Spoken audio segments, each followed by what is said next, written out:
हरि ओम. योगदास जय गणेश जोशी यांनी प्रवचनांमधून सांगितलेले कथामृत क्रमांक 214 उबग. समजा तुमच्यावर कुबेराचा पुत्र प्रसन्न झाला आहे. त्याने तुम्हाला त्याच्याकडे भोजनाला बोलावणे केले आहे. तुम्ही मोठ्या उत्साहाने आता मिष्टान्नाचे सुग्रास जेवण मिळणार म्हणून खुश होऊन त्याच्याकडे जेवायला गेला आहात. तुमचे त्याने यथोचित स्वागत केले आहे. मोठ्या मानाने प्रेमाने त्याने तुम्हाला ऊन पाणी हातपाय धुवायला देऊन मऊ मऊ वस्त्राने तुमचे हातपाय पुसून जेवायला पानावर बसावे म्हणून अदबीने सांगितले आहे. तुम्ही जेवायला पानावर बसला आहात आणि पाहिले की बसायला सोन्याचा पाट आहे, चांदीचे ताट आणि चांदीच्या वाट्या आहेत. पानात वरण भात तूप याऐवजी नारळी भात, साजूक तूप आणि त्यावर साखरेचा पाक वाढला आहे. पापडाऐवजी पाकातील पुऱ्या आहेत. कुरडईऐवजी जिलब्या आहेत. लोणच्याऐवजी गुलाबजाम आहेत. मसाले भाताऐवजी साखर भात आहे. पोळीऐवजी पुरणपोळ्या आहेत. कटाच्या आमटीऐवजी रव्याची खीर आहे. भाजीऐवजी गुळातुपाचे पुरण आहे. आमटीऐवजी कलमी आंब्याचा रस आहे. शिवाय बुंदीचे लाडू आणि उकडीचे मोदक आहेत.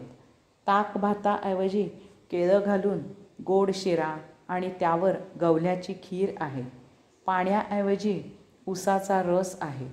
तुमची काय अवस्था होईल हो? मला वाटतं हे वाचून नुसत्या कल्पनेनेच आत्ता तुमच्या दातातून कळा यायला लागल्या असतील आणि अंग शहारले असेल.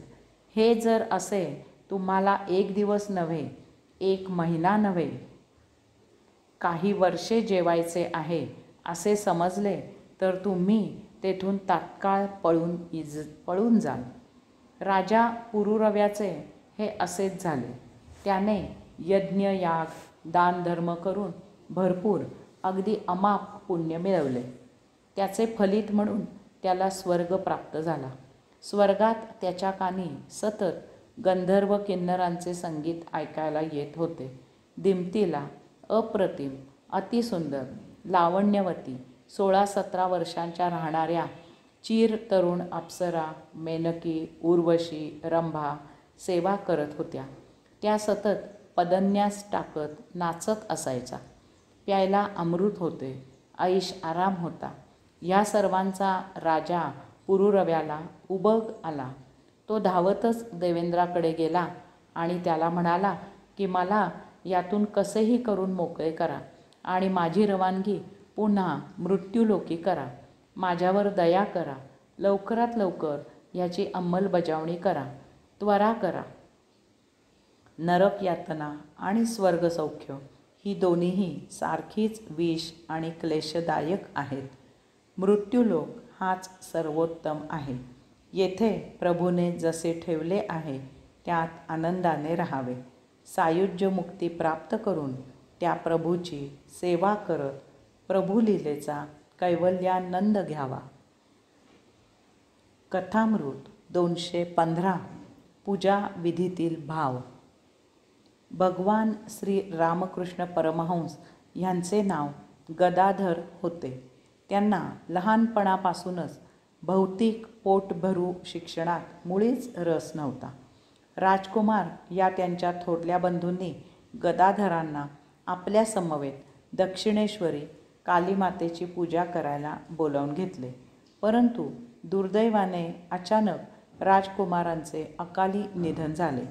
त्यानंतर गदाधरांचा चरितार्थ चालावा म्हणून मंदिराच्या विश्वस्तांनी त्यांना त्यांच्या बंधूंच्या जागी दक्षिणेश्वरी कालीमातेची पूजा करायला नेमले. भगवान श्री रामकृष्ण आपल्या बंधूंच्या आकस्मिक निधनाने फारच भावूक झाले. ते कालीमातेची पूजा मन लावून करू लागले. कधीकधी अनेक तास अगदी संध्याकाळपर्यंत पूजा चालत असे. अनेक लोक त्यांच्या पूजेच्या वेळी तेथे हजर राहत असत. काही वेळा भगवान श्री रामकृष्ण कालीमातेकडे नुसतेच एकटक पाहत बसत. पूजा राहून जाई. तसेच त्यांना जनतेला अभिप्रेत असलेला पूजाविधी मान्य नव्हता. ते आपल्या पद्धतीने पूजा करत असत. कालीमातेला वाहायच्या फुलांच्या ते प्रथम वास घेत आणि मग कालीमातेला ते ती फुले वाहत असत. तसेच कालीमातेला दाखवायचा नैवेद्य प्रसाद ते सर्वप्रथम चाखून पाहत असत आणि मग तो नैवेद्य प्रसाद ते कालीमातेला दाखवीत असत. दररोज हे असे पाहून शेवटी काही लोकांनी मंदिराच्या विश्वस्तांकडे तक्रार केली. लोकांनी तक्रार केली की हे व्यवस्थित पूजा करत नाहीत. त्यांना शास्त्रार्थाप्रमाणे पूजा करता येत नाही. दुसरी महत्त्वाची गोष्ट म्हणजे हे पुजारी कालीमातेला फुले वाहायच्या आधी त्या फुलांचा वास घेतात आणि अशी वास घेतलेली फुले ते कालीमातेला वाहतात. इतकेच नव्हे तर कालीमातेला दाखवायचा नैवेद्यही ते अगोदर चाखून पाहतात आणि मग तो उष्टा नैवेद्य ते कालीमातेला दाखवतात. मंदिराचे विश्वस्तांनी सभा भरवून त्या सभेत श्रीरामकृष्णांना याचा जाब विचारला. तेव्हा श्रीरामकृष्ण त्यांना म्हणाले, जर शास्त्रार्थाने पूजाविधी करून पूजा होत नसेल तर त्या विधींचा काहीही उपयोग नाही. तसेच जर विधी न करताही पूजा होत असेल तर मग ते विधी न करूनही काही फरक होत नाही.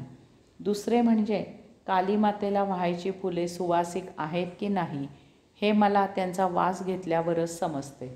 कालीमातेला वाहायची फुले चांगली आहेत ह्याची खात्री करण्यासाठी ती फुले कालीमातेला वाहायच्या आधी त्यांचा वास घेणे आवश्यक आहे. तसेच नैवेद्य प्रसादाचे आहे. तो नैवेद्य प्रसाद कालीमातेला देण्यायोग्य आहे की नाही हे मला तो नैवेद्य प्रसाद चाखल्याशिवाय समजत नाही. त्यासाठी तो नैवेद्य प्रसाद दाखविण्याआधी चाखणे आवश्यक आहे. शबरीनेही श्रीरामप्रभूंना अगोदर बोरे चाखून ती चांगली आहेत याची खात्री करून मगच ती उष्टी बोरे खायला दिली होती. पूजाविधीपेक्षा त्यामागील भाव महत्त्वाचा असतो. हरी ओम.